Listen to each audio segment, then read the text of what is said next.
Mr. Physician, Mr. High-ranking military officer, physician, to the leader of the United States, the commander-in-chief, the president, the former president, I don't even know what effing planet I'm on. You performed a physical inspection and analysis of President, I don't even know what planet I'm on. And you certified him, giving him full approval to serve as the commander-in-chief and the leader of the free world. Now, who was it? Or now, did someone tell you to falsely or erroneously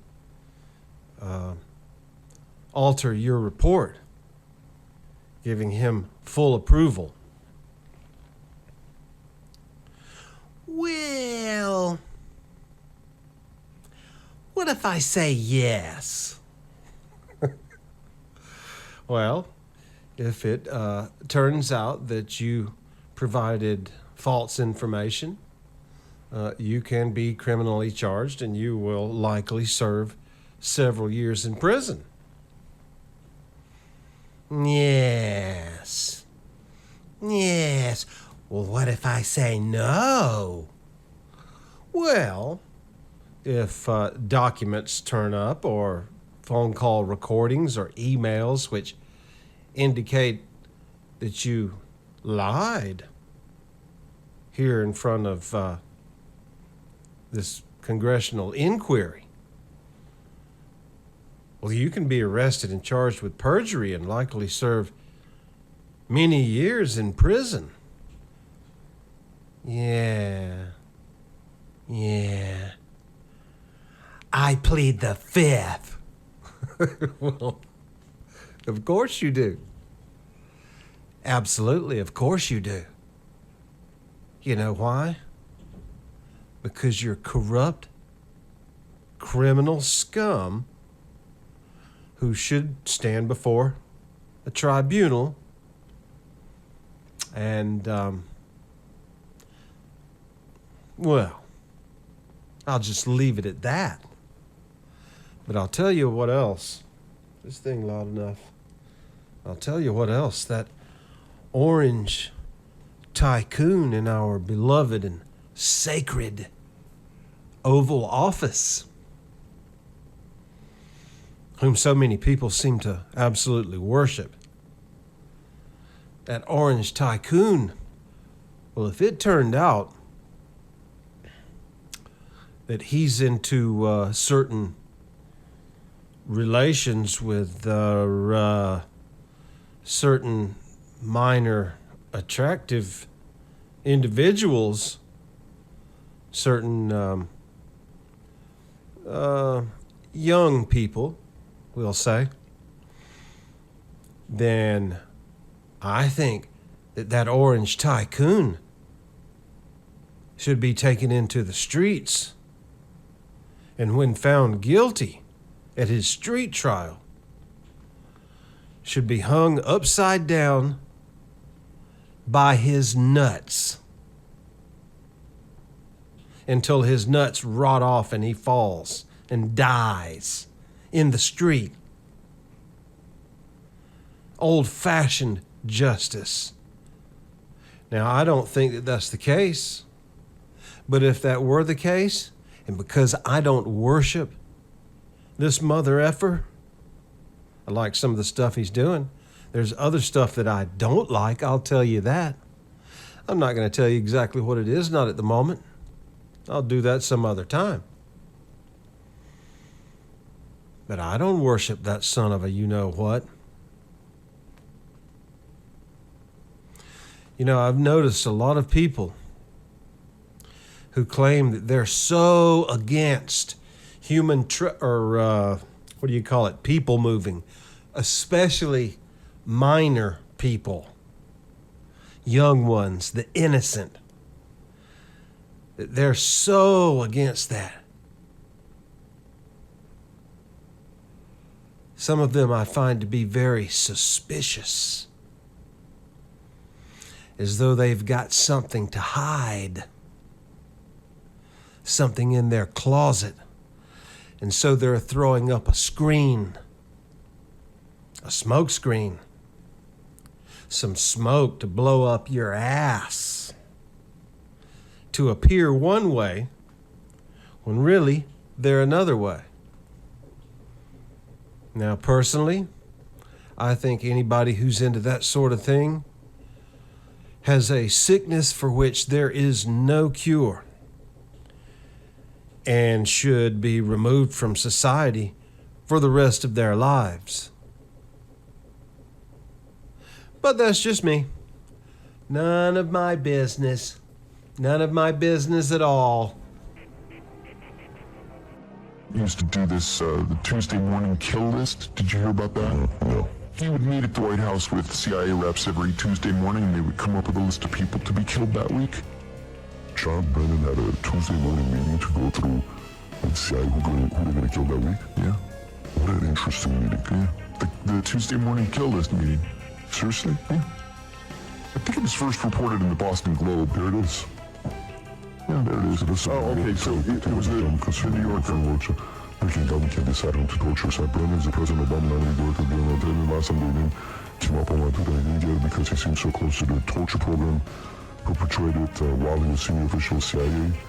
If he was as great a distance between because the 10,000 don't even questions about those years. There it is. The kill list. One of them is crafting the president's kill list and then taking it to him for final approval. So they come up with a list of names, sign it, and then global resources and special activities would send their teams out, kill people, come home, wait for the next Tuesday meeting. He's not just a hard-drinking guy of Irish descent who converted to Islam.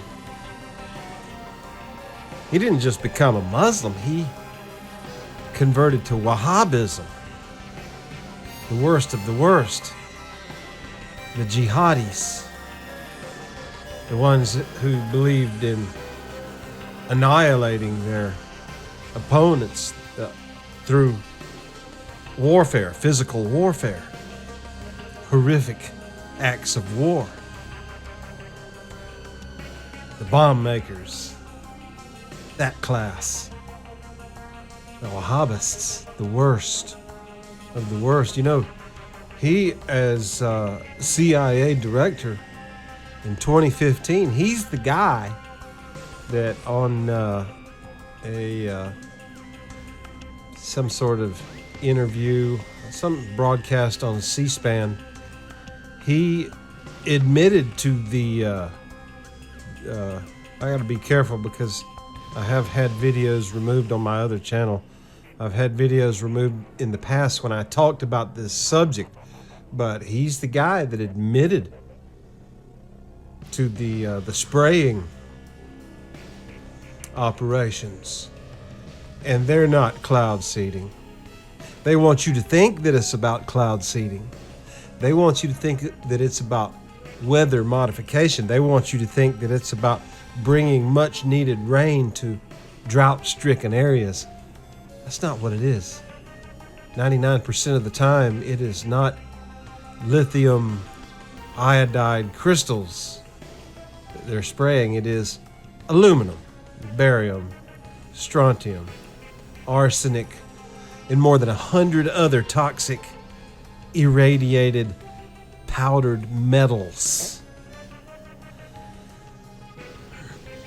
So, hopefully, this video doesn't get deleted over that. Very well could. But he's the guy that came out and said, oh yeah, we've been doing it for years. Stratospheric aerosol injectioning.